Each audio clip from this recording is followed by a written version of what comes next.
നിങ്ങളുടെ ആരോഗ്യം ഇപ്പോൾ ഏത് ലെവലിലാണ് എന്ന് കണ്ടുപിടിക്കാനായിട്ട് എല്ലാ വർഷവും ഒരു ആനുവൽ ഹെൽത്ത് ചെക്കപ്പ് ചെയ്യുന്ന ഒരാളാണ് നിങ്ങൾ. ഇപ്പോൾ മിക്ക ഹോസ്പിറ്റലുകളിലും എക്സിക്യൂട്ടീവായിട്ടുള്ള മെഡിക്കൽ ചെക്കപ്പ് പ്രോഗ്രാമുകളുണ്ട്. വളരെ ഒരു ദിവസം തന്നെ സമയമെടുത്ത് ചെയ്യാവുന്ന പലതരത്തിലുള്ള ടെസ്റ്റുകൾ, ഒരുമാതിരി കോംപ്രിഹെൻസീവായിട്ടുള്ളൊരു ചെക്കപ്പാണ്. ആ ചെക്കപ്പിലൊക്കെ തന്നെ നിങ്ങളുടെ ബ്ലഡ് വാല്യൂസും മറ്റ് മാർക്കേഴ്സും ടെസ്റ്റുകളൊക്കെ തന്നെ ഓക്കെ ആണ്. അങ്ങനെയാണെങ്കിൽ അത് നല്ല ആരോഗ്യമുണ്ട് എന്നുള്ളതിൻ്റെ ഒരു സൂചനയാണ്. ഇന്ന് ഈ വിഷയത്തെക്കുറിച്ച്, അതിൻ്റെ ഒരു ഡീപ്പർ ലെവലിനെ കുറിച്ച് സംസാരിക്കാനായിട്ട് ഇന്ന് എന്നോടൊപ്പം ഉള്ളത് ഹാർമണിയിലെ ഫിസിഷ്യനായിട്ടുള്ള ഡോക്ടർ സുധീറാണ്. സുധീർ, ഈ എക്സിക്യൂട്ടീവ് ഹെൽത്ത് ചെക്കപ്പ് എന്ന് പറയുന്ന വിഷയത്തിൻ്റെ ഒരു സയൻറ്റിഫിക് ആയിട്ടുള്ള ഒരു അക്സെപ്റ്റൻസ്, അല്ലെങ്കിൽ അത് എത്രത്തോളം ഒരു വ്യക്തിയുടെ ആരോഗ്യത്തെ ഒരു ട്രൂ സെൻസിൽ റിഫ്ലക്റ്റ് ചെയ്യുന്നു എന്നുള്ളത് ഒന്ന് പറയാമോ?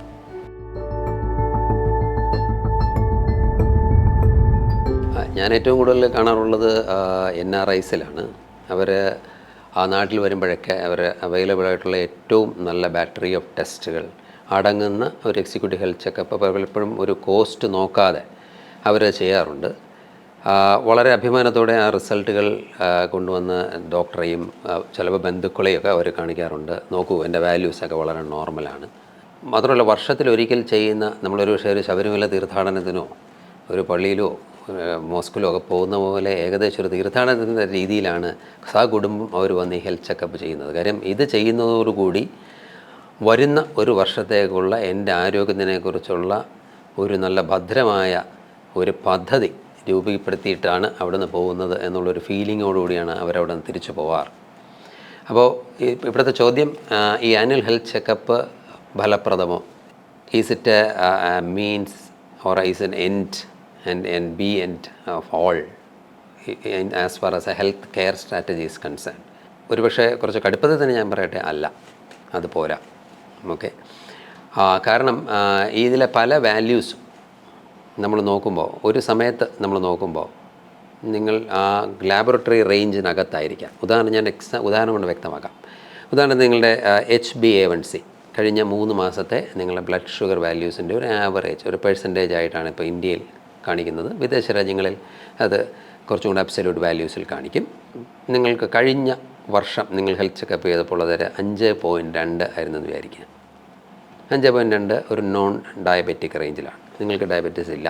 നിങ്ങൾ സീരിയലായി നോക്കിയപ്പോൾ ഓരോ 3 മാസവും നോക്കുമ്പോൾ 5.5 5.7 ഈ വർഷത്തെ നാട്ടിൽ വരുമ്പോൾ നിങ്ങൾ നടത്തിയ ഹെൽത്ത് ചെക്കപ്പിൽ അത് 6%. 6% നിങ്ങളിപ്പോഴും സേഫ് സോണിലാണ്. നിങ്ങൾ നമ്മുടെ റിയാലിറ്റി ഷോയിൽ ഭാഷയിൽ പറഞ്ഞാൽ നിങ്ങൾ എലിമിനേറ്റ് ചെയ്യപ്പെടാറായിട്ടില്ല. പക്ഷേ നിങ്ങൾ ശരിക്കും സേഫാണോ? കഴിഞ്ഞ ഒരു വർഷത്തെ ട്രെൻഡ് നോക്കിയാൽ നിങ്ങൾ ഏത് ഡയറക്ഷനിലാണ് മൂവ് ചെയ്തുകൊണ്ടിരിക്കുന്നത്? 5.2 നിന്നും നിങ്ങൾ 6 എത്തി. എന്താണ് അത് സൂചിപ്പിക്കുന്നത്? നിങ്ങളുടെ ശരീരത്തിലെ ഡൈനാമിക് ആയിട്ടുള്ള ആ ഫിസിയോളജി പതുക്കെ ഡയബറ്റിസ് എന്നുള്ള സ്റ്റേജിലേക്ക് മെല്ലെ നീങ്ങിക്കൊണ്ടിരിക്കുക. പക്ഷേ നമ്മൾ അബ്സല്യൂട്ട് വാല്യൂസിൽ കടിച്ചു തൂങ്ങി നിൽക്കുന്നതുകൊണ്ട് പലപ്പോഴും നമ്മൾ അഭിമാനത്തോടെ പറയും, എനിക്ക് ഡയബറ്റിസ് ഇല്ല, എനിക്ക് ഡയബറ്റിസ് വരാനുള്ള സാധ്യതയില്ല, എനിക്ക് ധൈര്യമായി പഞ്ചസാര ഉപയോഗിക്കാം, എനിക്ക് ഇഷ്ടമുള്ളതെല്ലാം ഞാൻ കഴിക്കാം. വേറെ പക്ഷേ ഒരു സുഹൃത്തിൻ്റെ അടുത്ത് ചോദിക്കും, നിങ്ങളുടെ വാല്യൂ ഇപ്പോൾ എത്രയാണ്? എൻ്റെത് 6.5. ശ്രദ്ധിക്കണം, എൻ്റെത് 6 മാത്രമേ ആയിട്ടുള്ളൂ. So it gives a sort of false security. എനിക്ക് തോന്നുന്നു ഈ പറഞ്ഞത് വളരെ പ്രാധാന്യമുള്ളൊരു കാര്യമാണ്. കാരണം ഒരിക്കൽ നിങ്ങളുടെ HbA1c 6 അല്ലെങ്കിൽ 5.9 ആയ അതിൻ്റെ അർത്ഥം നിങ്ങളുടെ ഗ്ലൂക്കോസ് മെറ്റബോളിസം, അതായത് നിങ്ങളുടെ ശരീരത്തിന് ഗ്ലൂക്കോസിനെ കൈകാര്യം ചെയ്യാനുള്ള കഴിവ് എന്നോ ഒരിക്കൽ വഷളായിട്ടുണ്ട് എന്നുള്ളതാണ്. അത് തീർച്ചയായിട്ടും നമ്മൾ കണക്കിലെടുക്കേണ്ട പ്രധാനപ്പെട്ട ഒരു ട്രെൻഡുകളിൽ ഒന്ന് തന്നെയാണ്, അല്ലെങ്കിൽ വഷളായിക്കൊണ്ടിരിക്കുകയാണ് എന്നുള്ളത്. എനിക്ക് രണ്ടാമത്തെ ഏറ്റവും പ്രധാനപ്പെട്ട കാര്യം, ഈ സംഖ്യകൾക്കും അപ്പുറത്ത്, വാല്യൂസിനും അപ്പുറത്തോട്ട് നമ്മൾ നമ്മുടെ ആരോഗ്യത്തെക്കുറിച്ച് നമുക്കൊരു ദൈനംദിനം ഉണ്ടാകുന്ന എക്സ്പീരിയൻസുണ്ട്, നമ്മളുടെ ആയിട്ടുള്ള അനുഭവങ്ങളുണ്ട്.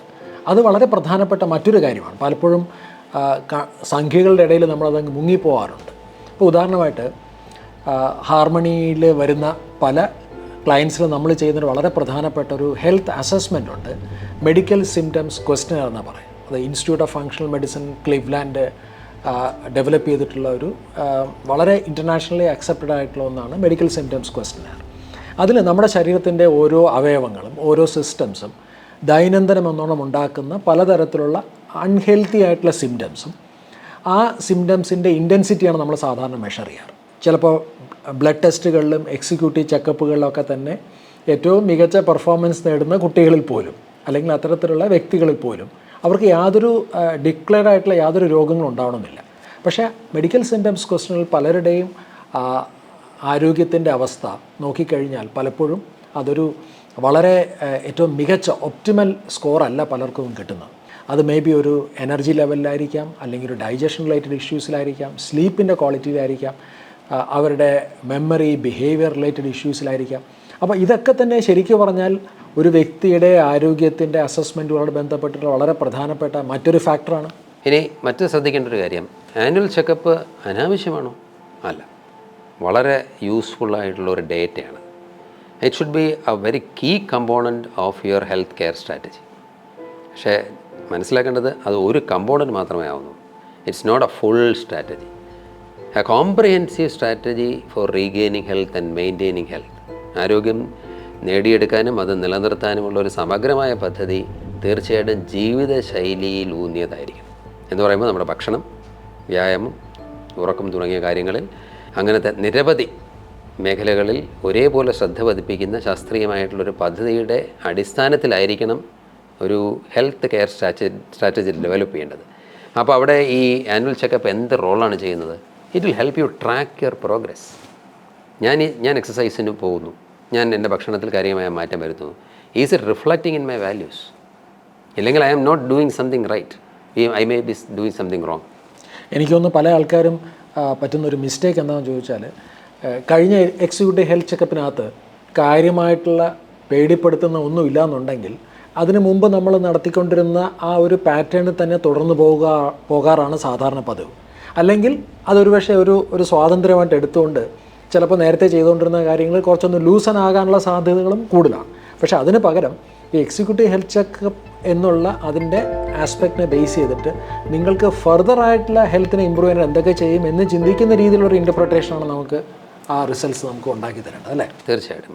അതിനെ ഒരു ഉപായമായി കാണാതെ, നേരത്തെ പറഞ്ഞ പോലെ ഒരു സ്വാതന്ത്ര്യമായി കാണാതെ, ഒരു ലൈസൻസായി കാണാതെ, ആ വാല്യൂസിന് എൻ്റെ ഹെൽത്ത് ബാക്ക്ഗ്രൗണ്ടിൽ നേരത്തെ പറഞ്ഞ മെഡിക്കൽ സിംറ്റം ക്വസ്റ്റനെയർ, അല്ലെങ്കിൽ നമ്മുടെ ക്ലയൻസിൽ ഹാർമണിയിൽ ചെയ്യാറുള്ളൊരു ഫിസിക്കൽ അസസ്മെൻറ്റ്, നിങ്ങളുടെ ബോഡി കോമ്പോസിഷൻ അനാലിസിസ്, ഇത്തരത്തിലുള്ള വാല്യൂസുമായി ചേർത്തുകൊണ്ട് അതിനെ അസസ് ചെയ്യാനുള്ള ഒരു കഴിവ് നമ്മൾ നേടിയെടുക്കേണ്ടിയിരിക്കുന്നു.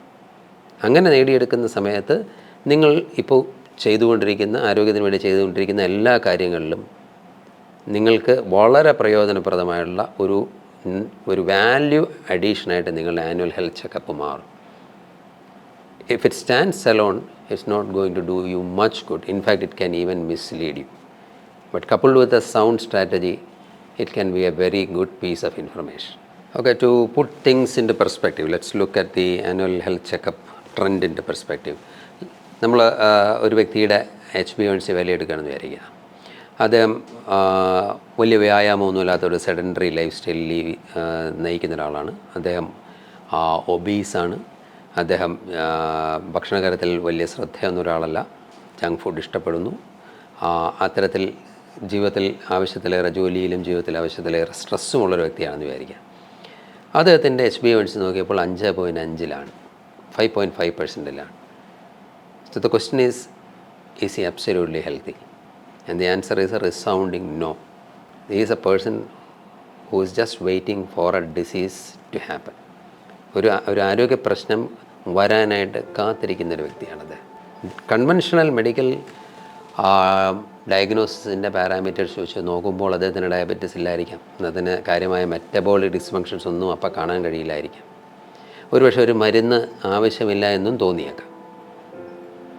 ഒരുപക്ഷെ ഇതിനേക്കാൾ മോശം വാല്യൂ ഉള്ള ആൾക്കാരെക്കാൾ കൂടുതൽ ശ്രദ്ധ വേണ്ട ഒരു വ്യക്തിത്വമായിരിക്കും അദ്ദേഹം.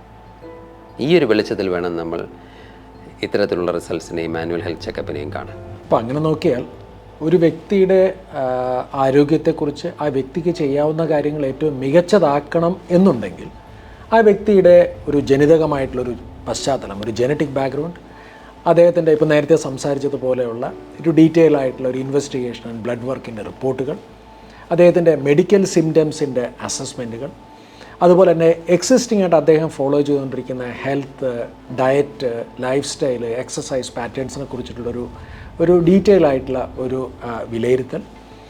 അതോടൊപ്പം പ്രധാനപ്പെട്ട കാര്യം, അദ്ദേഹം ഭാവിയിൽ കാണുന്ന ആരോഗ്യപരമായിട്ടുള്ള ലക്ഷ്യങ്ങൾ, അല്ലെങ്കിൽ അദ്ദേഹത്തിന് ഒഴിവാക്കണമെന്ന് താല്പര്യപ്പെടുന്ന മറ്റു കാര്യങ്ങൾ, ഇതിനെല്ലാം കൂടി കൺസിഡർ ചെയ്തുകൊണ്ടിട്ടുള്ള സമഗ്രമായിട്ടുള്ള ഒരു എന്നാൽ വളരെ പ്രാക്ടിക്കലായിട്ടും എൻജോയബിളായിട്ടും കൊണ്ടുപോകാൻ പറ്റുന്ന ഒരു ലൈഫ് സ്റ്റൈല് ഡെവലപ്പ് ചെയ്തെടുക്കുക എന്നുള്ളതാണ് ആക്ച്വലി ഹാർമണിയിൽ നമ്മൾ ഫോളോ ചെയ്യുന്ന ഏറ്റവും പ്രധാനപ്പെട്ട ഒരു ഹെൽത്ത് കെയർ പ്രോഗ്രാം എന്ന് പറയുന്നത്.